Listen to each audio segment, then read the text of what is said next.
Yo, yo. This is another commander deck here. This is my Megatron deck. I am calling this a Megatron Heavy Metal. It is primarily an artifact deck. If you're not familiar with Megatron, he has a whole lot of text. But if you stick with me, I promise he is very cool, very versatile, lots of stuff to do. So let's go ahead and see what Megatron does. So Megatron 3 and Mardu for a 7/5, but it has more than meets the eye. So this ability allows you to cast it for its more than meets the eye cost. So what you're typically going to do is cast him for this. So he can either be 6 mana or 4 mana. 6 mana on this side, 4 mana on the other side. So what you typically do is you start, okay, cast him for 4. He's on this side. So look at all this text.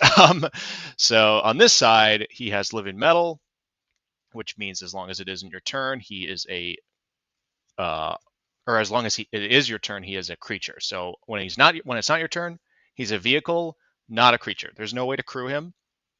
So it kind of can be a way to protect him because when it's not your turn, he's just an artifact, so he won't get swept up in board wipes. That is again only on this side. Lots of stuff for this commander. He's a 4/5. And when he attacks, you can sacrifice another artifact, and when you do, Megatron deals that much damage to a target creature equal to its mana value. Not its power, its mana value. And then if excessive damage is dealt, kind of like Trample, it tramples through into the controller. And then if that happens, you flip him, you convert him. Then you get back to this side. So you can sort of discount the cost by playing him early and then throwing him and flipping something. So then he flips on this side, and then he has this ability: your opponents can't cast spells during your combat, which doesn't really come up that often. But then this ability definitely does. At the beginning of your post-combat main phase, you may convert Megatron. If you do, add colorless for each 1 life your opponents have lost this turn. So a lot of words. Basically, what happens? Play him on that 4 side, swing, throw an artifact, boom, flip him, deal a whole bunch of damage, flip him back, add a bunch of mana. So that's basically going to be our game plan. We're going to be playing all kinds of artifacts.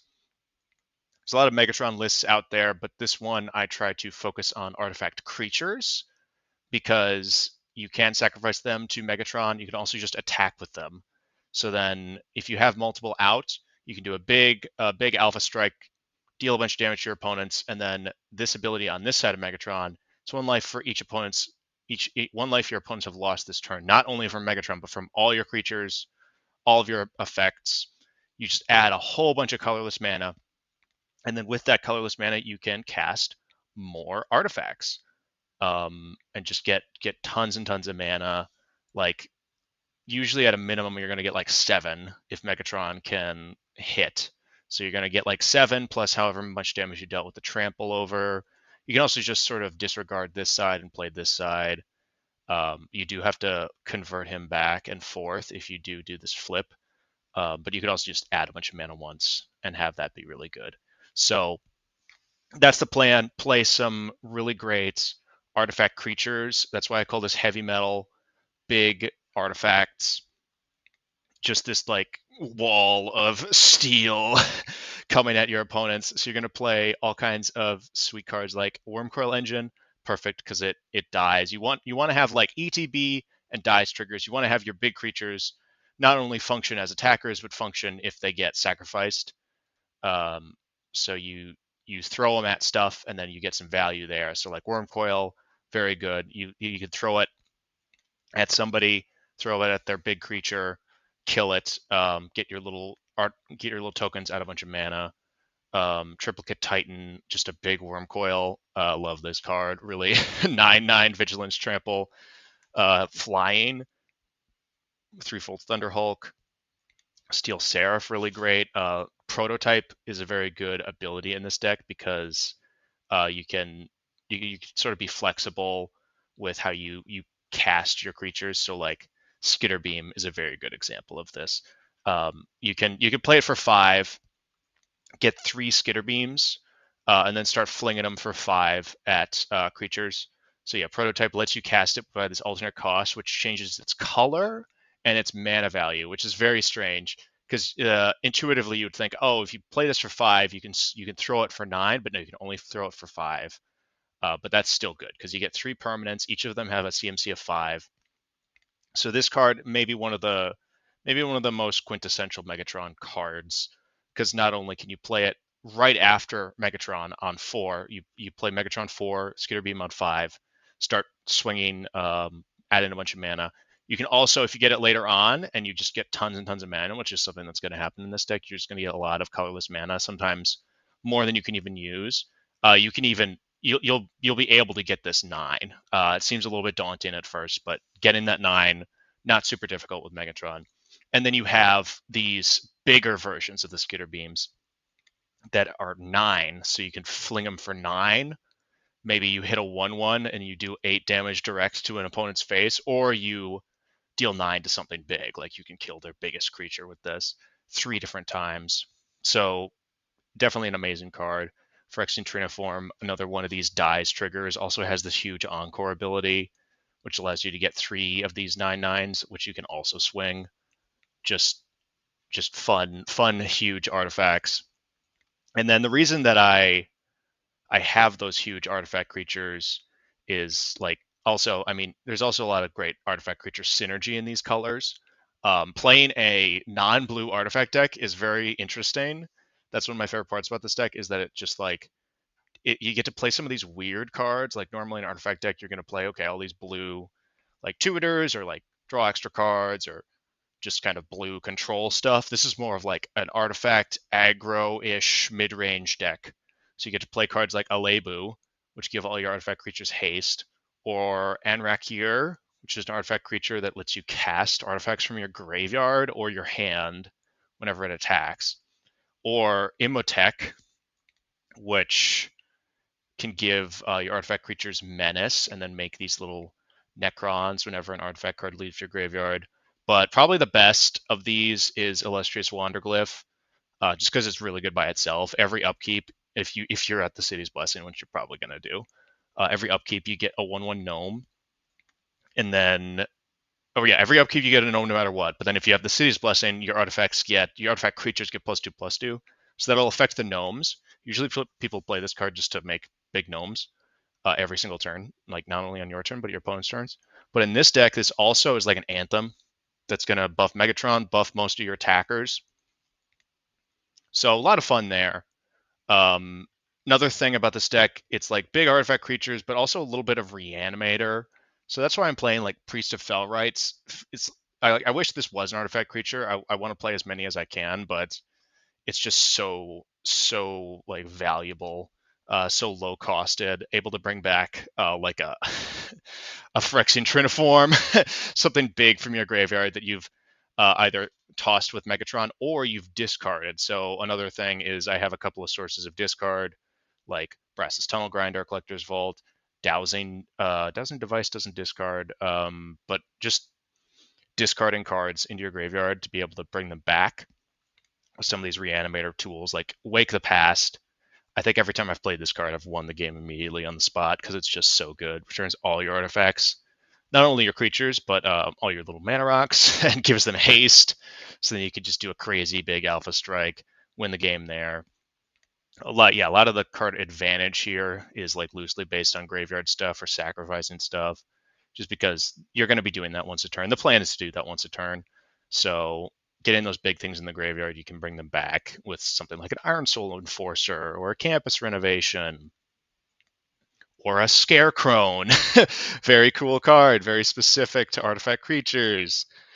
Salvation Engine, huge crew, but also has that sort of illustrious Wanderglyph ability where it buffs your whole team.